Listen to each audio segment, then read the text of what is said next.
Nå begynner det.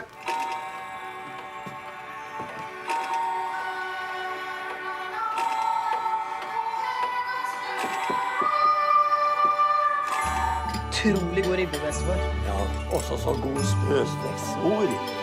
Ja, helt fantastisk.